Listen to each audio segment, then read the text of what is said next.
20 দিন পূৰ্বে মাতৃৰ মৃত্যু এতিয়া গলগৈ অচি পুত্ৰ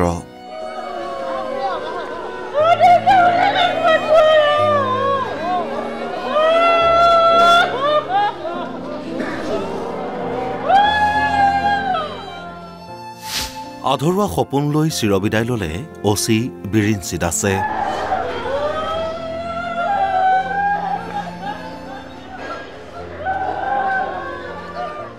মাতৃৰ মৃত্যুৰ বাবে ছুটিত আছিল বিৰিঞ্চি দাস বৃহস্পতিবাৰে কৰ্মস্থলী ঘগ্ৰাপাৰ থানাত পুনৰ যোগদানৰ কথা আছিল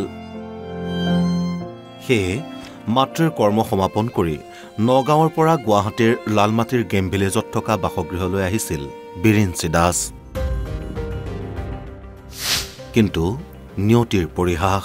পুনৰ কৰ্মস্থলীত যোগদান কৰিবলৈ নাপালে অচি বিৰিঞ্চিয়ে শিৱৰাত্ৰিৰ দিনা পুৱতি নিশাত এতিয়া 3:30 মান বাজিছিল নিজৰ স্কুটিখন লৈ পাণ দোকানলৈ বুলি ওলাই আহিছিল গেম ভিলেজৰ পৰা আৰু সেই সময়তে অচি বিৰিঞ্চিৰ স্কুটিত তীব্ৰ খুন্দা ডিজায়াৰ বাহনৰ ডিজায়াৰৰ খুন্দাত চূৰ্ণ বিচূৰ্ণ হৈ পৰে স্কুটিখন ভয়ংকৰ দুৰ্ঘটনাত থিতাতে মৃত্যু হয় অচি বিৰিঞ্চি দাসৰ তাৰ পিছতে সৃষ্টি হয় হাহাকাৰময় পৰিস্থিতিৰ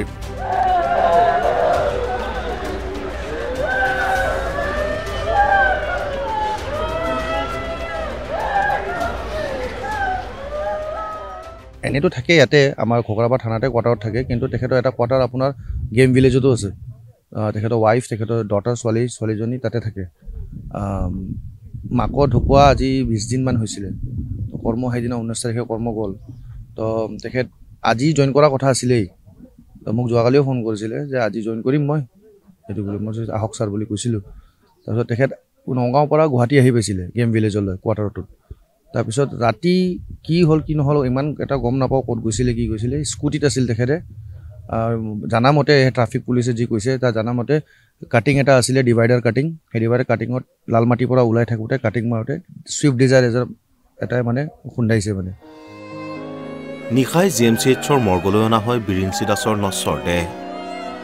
মৰণোত্তৰ পৰীক্ষাৰ পিছত পুনৰ গেমছ ভিলেজলৈ নিয়া হয়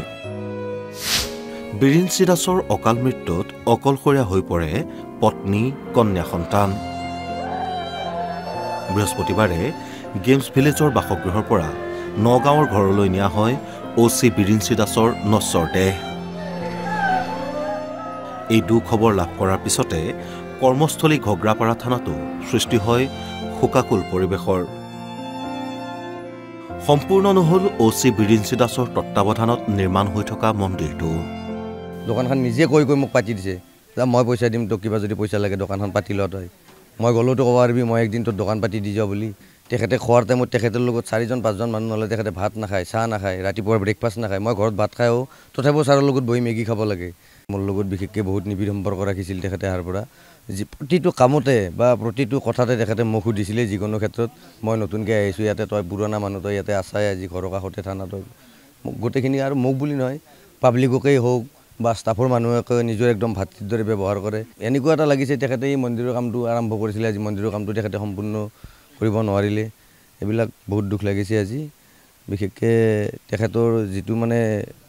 মানে স্বভাৱ চৰিত্ৰ তেখেতৰ মানে ব্যৱহাৰ এইবিলাকত বিশেষকৈ বিভ্ৰান্ত কৰিছোঁ মই দোকানখন তেখেতে মোক কৈছে যে দোকান আগেতো মই দোকান কৰিছিলোঁ বাৰু যেনিবা ঘৰ ভাঙা গ'ল তাতে যোৱাৰ পিছত মই 1 বছৰ দোকান কৰা নাছিলোঁ দোকানখন নিজে কৈ মোক পাতি দিছে যে মই পইচা দিম তোক কিবা যদি পইচা লাগে দোকানখন পাতি ল তই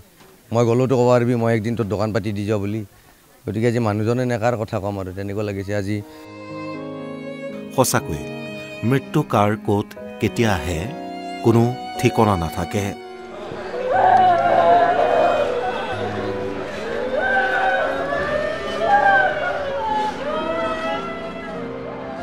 আৰু তেনেদৰেই বুকুত অযুত আধৰুৱা সপোন লৈ গলগৈ অচি বিৰিঞ্চি দাস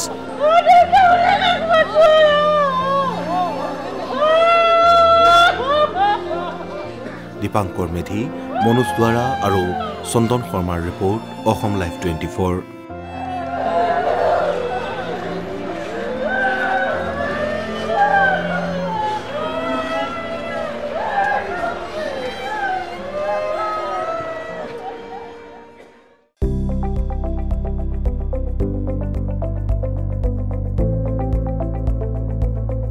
NB নিউজ, সহজ সৰল ভাষাত নৱভাৰতৰ কথা।